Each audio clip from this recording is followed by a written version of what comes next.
I know what he is doing.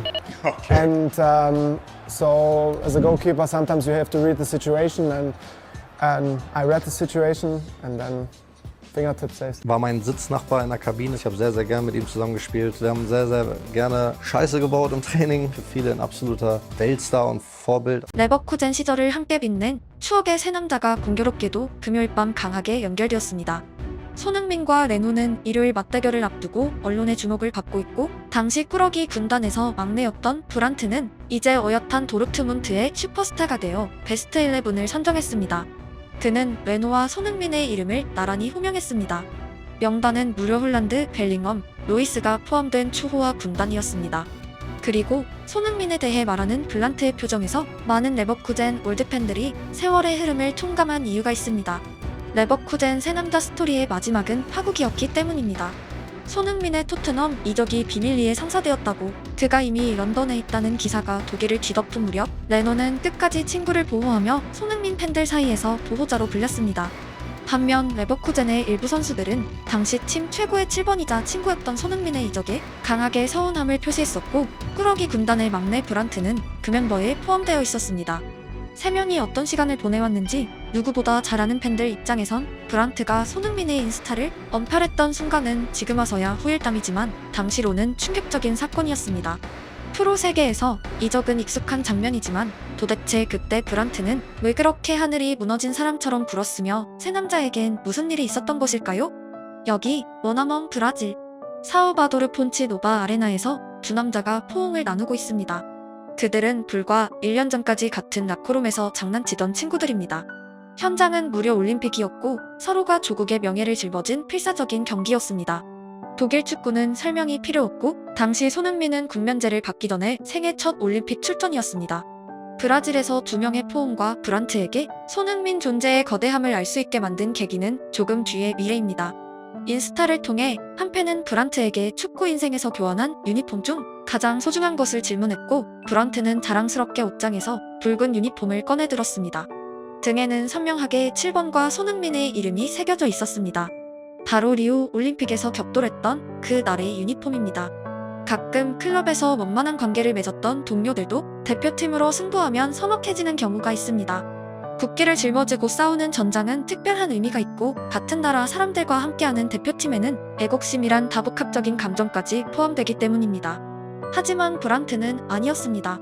그에게 손흥민은 독일 대표팀 유니폼을 입은 상태에서도 여전히 친구였고, 승부의 세계에서 살아가는 사람으로 각자의 대표팀을 이해하고 있었습니다.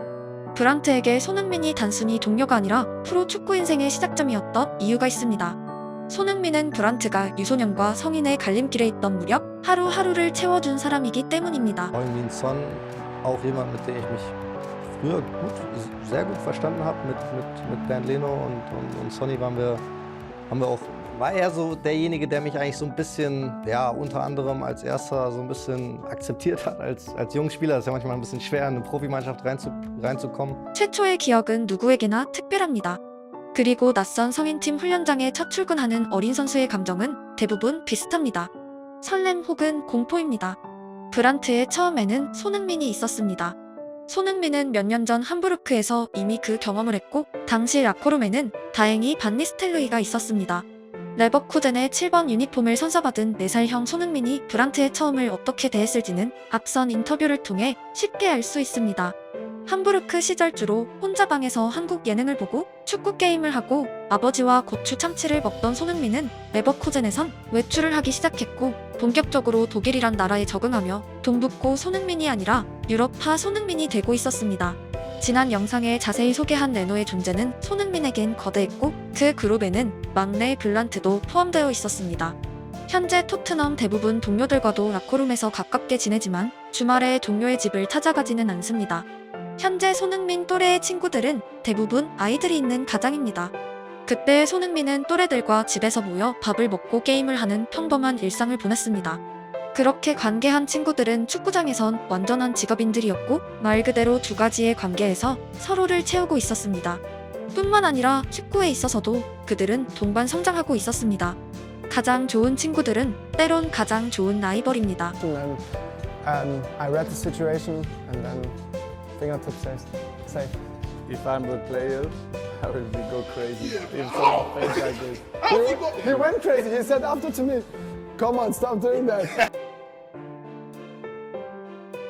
자신만만했던 레노에게 손흥민은 손도 쓸 수 없는 손흥민 존 감차로 침묵시켰습니다. 레버쿠젠 시절 손흥민의 등 뒤를 지켰던 든든했던 레노는 지금은 손흥민의 슈팅을 막아내야 하는 입장입니다. 둘 다 지금은 팀의 대들보들이지만 마주칠 때마다 레버쿠젠 시절의 그 꼬맹이들로 돌변하곤 합니다. 과격한 경기의 중간중간마다 장난을 치고 경기가 끝나면 또 한 번 경기는 입을 통해 펼쳐집니다. 하지만 그 속에는 언제나 아련함과 추억이 포함되어 있습니다. 좋은 기억은 아무리 시간이 지나도 퇴색되지 않고 머리에선 희미해져도 마음에는 선명하게 남아 있습니다. Hates it, to be honest. Yeah, he hates it. So yeah, he knows me really well. So but yeah, it's just I don't think about the friendship when we're on the pitch, but he just hates it after the game. He says stop shooting in this corner. And some days he made an unbelievable save because he know me so well. Because he was a close friend of me when we were playing together in Leverkusen. So Your Arsenal goal was that against him down there? yeah, That was that one. Yeah. So he hates it, to be honest. So. 추억을 가진 또 다른 남자 브란트가 기억하는 손흥민의 축구 또한 또렷합니다. 레버쿠젠 시절 이후 무려 10년이 흘렀습니다. 그동안 브란트는 홀란드, 벨링엄 등 세계적인 선수들을 다수 만나왔습니다. 하지만 그의 머릿속에서 여전히 최고의 오른발은 손흥민이었습니다. 왼발마저 손흥민이었습니다. Ich habe sehr, sehr viele Stunden nach dem Training mit ihm verbracht zu schießen.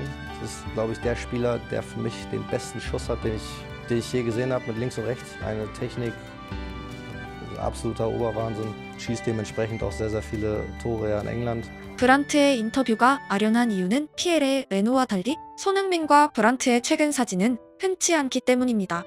그들이 나란히 한 마지막 장면들은 대부분 둘 다 소년 같던 시절입니다.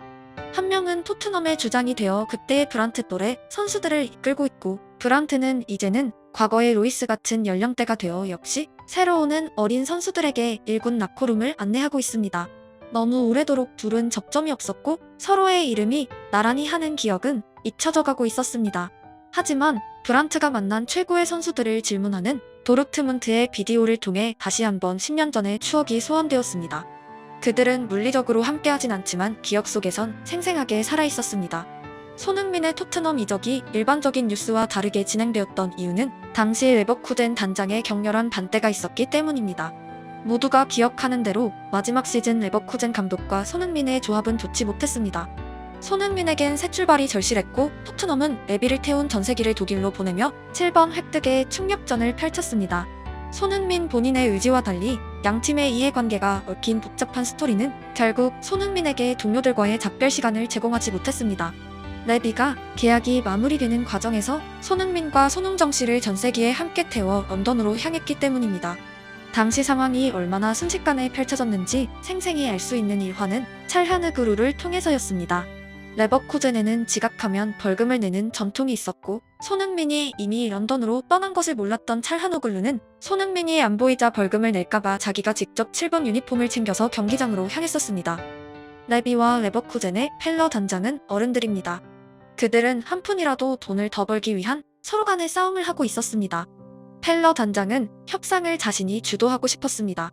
반면 당시 친구가 벌금을 낼까봐 대신 유니폼을 챙겨가는 선수들은 대부분 어린 나이였습니다. 상황을 이해하지 못했고 그저 친구가 말없이 떠났다는 결과만이 남았었습니다. 일부 선수들이 섭섭함을 토로했던 이유였고 그들의 가득 쌓인 사진들이 추억이 되는 순간이었습니다. 당시 어린 선수들이 프로의 세계를 온전히 이해하는 데는 제법 시간이 필요했습니다. 찰하노그루는 챔스에서 손흥민과 다시 만났고 놓쳤던 작별 대신 재회를 나누었습니다. 그리고 브란트가 손흥민과 재회한 무대는 바로 앞서 보신 리우 올림픽입니다. 어른들의 세계에서 살아가는 어린 선수들은 그렇게 각자의 성장을 하고 있었고 기쁨도 서운함도 있었지만 결국에는 포옹으로 마무리되었습니다. 어린 시절 친구들이 특별한 이유는 같은 기억을 공유하고 있기 때문입니다.